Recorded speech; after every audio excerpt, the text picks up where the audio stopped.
Welcome back to the Dividend Diplomats YouTube channel. You're on with Bert and Lanny, your boys, your favorite dividend investors out here on the YouTube channel network because we're trying to reach the millions and millions of dividend investors out there. Welcome back to the channel. That's right. So everybody, if you're not one of those millions and millions of people, please subscribe to our channel. Give this video a thumbs up. Support us on YouTube or that swag store below where you can get your coffee mugs, your t-shirts, your sweatshirts. It's hot now. It's not going to be hot forever, though. Just keep that in mind. Eventually, it's going to get cold and you're going to want that sweatshirt. It is gonna get winter is gonna get cold, guys. You're gonna want to swag up with the diplomats here so you can always be in that dividend investing mindset. But guys, today we've got a big stock to talk about, a stock that we rarely actually ever talk about. Why? Because it's never really been appropriately valued. But I'm like, you know what? Let's bring out a recession proof, inflation proof dividend stock that's not even based here in the United States, but probably is a stock that you may not have heard of, but definitely brands that you have. We bought this company a long time ago. We initiated this position. We've owned them what, at least 6 or 7 plus years, Lanny, I'm pretty sure. Oh yeah, and I think I even bought a share or two during the pandemic. I have to go Yep. back at that. So just because again, when bad times come and you reach usually for a nice bottle of Johnny Walker, maybe Yep. you're mixing a little Ciroc, you're pouring a nice glass of Guinness, possibly you're drinking some Don Julio, your little tequila fix, Yeah. Is there some Bailey guys, too that you're some drinking? Bailey's. Yeah, and I mean that's really the thing. That's why we're going to talk about this company. Good times and bad people are still buying their alcohol.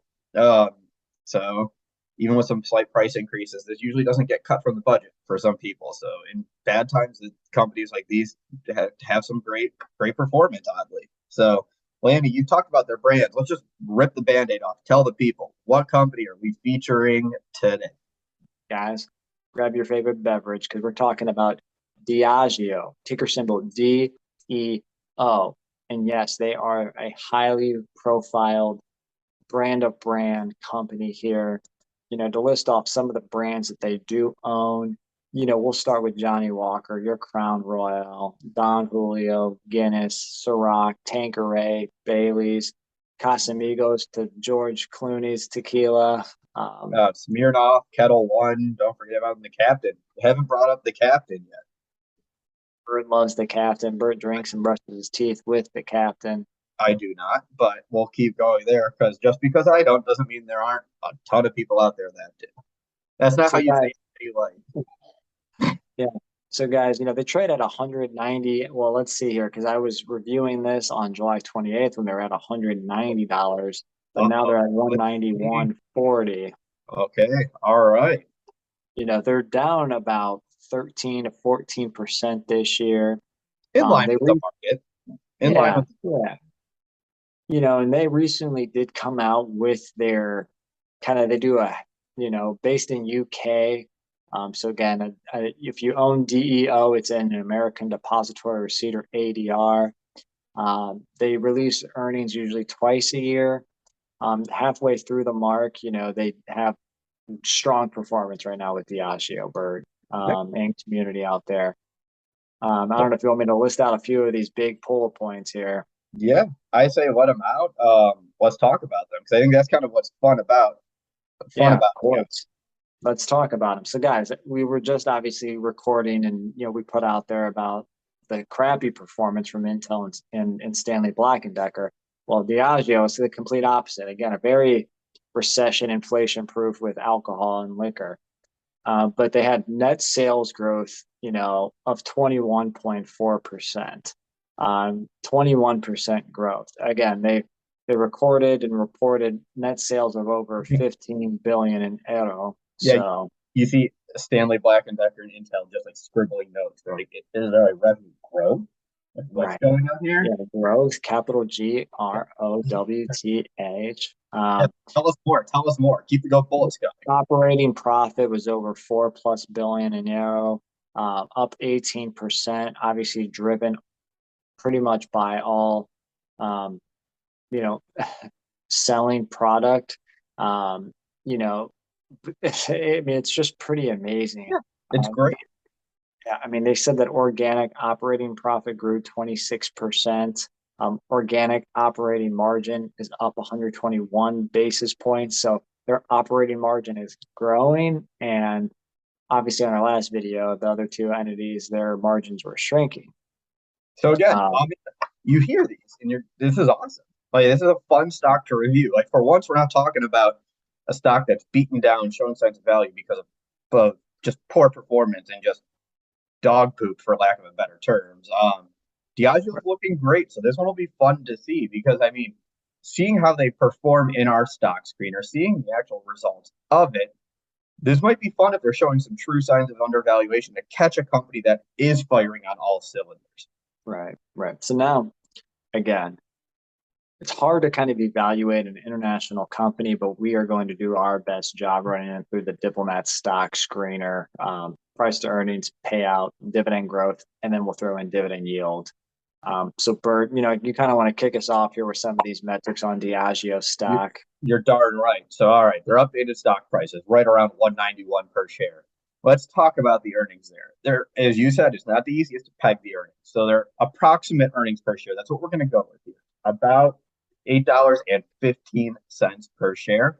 That gives you a if like one of these, throw it on there. That gives you a PE ratio of 23x. So 23 times, so a little bit more expensive than the overall market, right?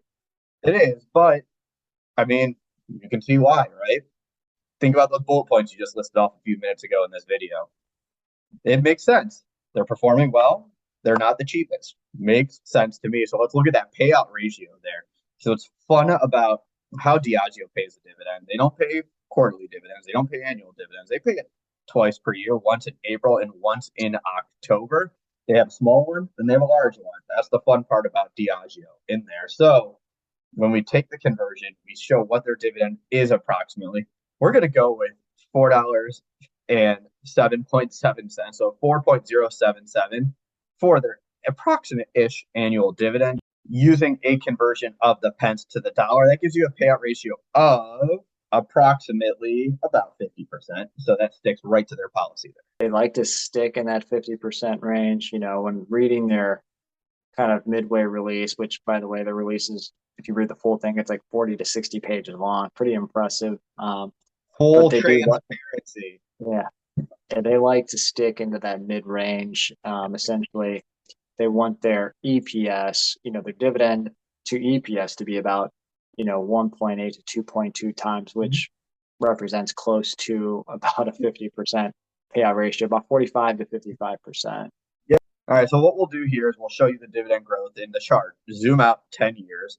They've been growing that dividend for about 10 years. And if you look out on the chart, you can clearly see that the company's dividends trending upwards there. So while there isn't an exact growth rate, you can see that it's moving upwards, which is exactly what we want to see. Just given what the people want to see, but that is what it's all about. So the trend is up on dividend history here for Diageo. They pay a semi-annual dividend, as Bert said. So, it's fluctuated, yes, but again, on a 10-year span, the dividend is a lot higher than where they were 10 years ago. Yep, and then let's check out that yield. So remember, the S&P 500 yield is a little bit below 1.5%. It's typically in that 1.3 to 1.5. Your high yield savings rates are climbing though, because SoFi is now 1.8. We're getting in that nice Yada range of the 1.5 to 2% range. You're getting Amex above 1.5. Ally, I think, is 1.4% now, Annie? Is that what they said? So, yep, they did. You're right. Yields are climbing. So let's see how they compare. Their dividend yield is 2.15% when compared to those savings accounts. Yep. So 2.15%, slightly higher than the overall market. The S&P 500, which is around 1.5 to 1.6 right now. In summary, Diageo stock price to earnings of about 23, about a 50% safe dividend payout ratio, dividend growth over the course of the last 10 years, plus an okay yielding dividend stock here. So, Bert, what's your take on Diageo? They're not the cheapest, but I wouldn't expect them to be. I think if you're looking for a type of company that's going to perform well in a potential recession, Diageo has to be at the top of the list. Like if you're looking for one that's primed, I think this is it. I'm not personally running to buy them. I'll keep them on my watch list like you are, Lanny, but it's something to keep an eye on, especially if the price moves in the other direction now out of nowhere and you have a chance to pick them up at a slightly higher yield. What are your thoughts about Diageo?